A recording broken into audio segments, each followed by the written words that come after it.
किससे अपना दुख दर्द बांटे। या मेरे अल्लाह, या अल्लाह, ये कैसा इम्तिहान है। मैं कहाँ आकर खड़ी हो गई हूँ। क्या करूं? अब तू ही मुझे कोई रास्ता दिखा, बस एक रास्ता, बस एक बार।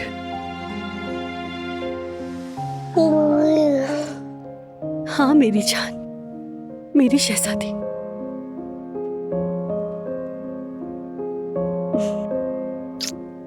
मेरी खूबसूरत बेटी।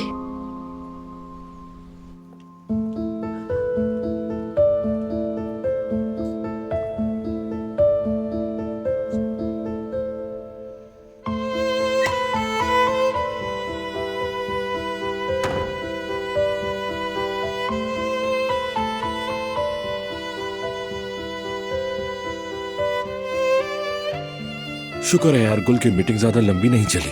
सच कहूं तो बिल्कुल बर्दाश्त नहीं हो रहा था।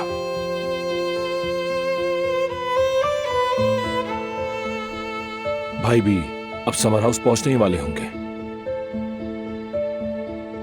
छोड़ो, ये बताओ कि तुम कैसी हो? तबीयत ठीक हुई? हाँ ठीक है। आजकल तुम मुझे कुछ ज्यादा ही खूबसूरत लग रही हो, पता नहीं क्यों। अच्छा, तुम्हें ऐसा लगता है? मुझे तो कुछ और ही महसूस हो रहा है। यहाँ तक कि आईने में देखने को दिल भी नहीं चाहता।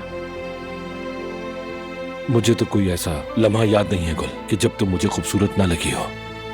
चाहे दिन हो या चाहे रात हो, तुम मुझे हर पल में प्यारी लगती हो।